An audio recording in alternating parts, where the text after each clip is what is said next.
Hello, good evening to all. आज आमच्या घरी अशी भाजी आणली होती की त्या भाजीच्या बीवरून जर आपण ओलांडून गेलो तर आंधळं होतं, अशी माझी आजी सांगायची. ती भाजी कोणती आहे हे जाणून घेण्यासाठी हा व्हिडिओ शेवटपर्यंत नक्की बघा. दुपारच्या वेळेला छान असा दारात सोला विकायला आला होता. मग तो सोला घेऊन मी त्याचे दाणे बाजूला काढून ठेवत होती आणि आईचं सरगुणे बनवणे सुरू होतं. तुमच्याकडे सरगुण्याला काय म्हणतात ते नक्की कमेंट्स करून सांगा. त्यानंतर सायंकाळच्या वेळेला पाखीला खेळायचं होतं म्हणून मी तिला मंदिराजवळच्या मैदानात घेऊन आलं होते. ती तिथे खेळत होती आणि मी इथे बसली होती, तर चला म्हटलं थोडासा क्लिप घेऊन घ्यावं म्हणून व्हिडिओ बनवत होती. मैदानावर आणल्यावर पाखी चांगले खेळेल असं मला वाटत होतं, पण तिचं बघा इथे कोणता उद्योग करणं सुरू होतं. फालतूचे उद्योगच करायचे असते पाखीला. तिचा पसारा पाहून माझं डोकं खराब झालं आणि तिचा टेंट हाऊस मी काढून घ्यायचं ठरवलं. त्याने जागा पण खूप जाते म्हणून तिला म्हटलं की ठीक आहे, जेव्हा खेळायचं राहील तेव्हा पुन्हा काढून देईल, आताचा तो ठेवून देते. तर ती पण हो म्हणाली. तिला थोडा पसारा आवरून मी सायंकाळी छान नट्टापट्टा करून घेतला.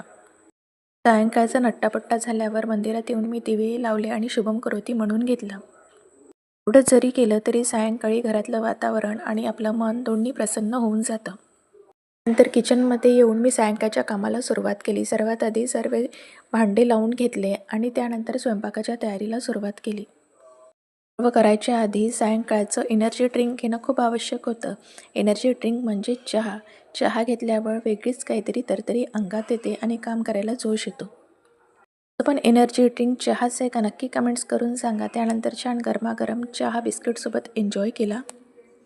आणि बाळ आईच्या कुशीत आहे म्हटल्यावर आई लाड करणार नाही असं होणारच नाही. माझ्या लाडूबाईचा छान असं लाड करून घेतला आणि तीही माझा लाड करत होती. तर आईने मुरमुऱ्याचे लाडू करायला घेतले होते आणि तेच ते करत होते, पण त्यात मी गूळ चुकीचा आणला आणि त्यामुळे आईचे लाडू बिघडले. तर तेच ते मला सांगत होते की बघ, गूळ चुकीचा आणल्यामुळे लाडूच बनत नाही आहे. नंतर आज भाजीमध्ये वांग्याची भाजी करायची होती आणि ही वांगे जरी दिसायला छान दिसत असले तरी आपल्या विदर्भाची सर काही इकडल्या वांगांना येत नाही. नंतर सर्व ड्रायफ्रूट छोट्या छोट्या डब्यांमध्ये भरून ठेवले आणि हे डब्बेही किती क्यूट दिसत होते बघा. स्वयंपाक करून झालेला होता आणि आज भाजीमध्ये वांग्याची भाजी केलेली होती. सर्वात महत्त्वाचं म्हणजे हीच ती भाजी, याचंच बी ओलांडल्याने माणूस आंधळ होतं अशी माझी आजी सांगायची. आता ते किती खरं होतं आणि किती खोटं होतं हे मला माहीत नाही. चला भेटू पुन्हा, तोपर्यंत बाय बाय.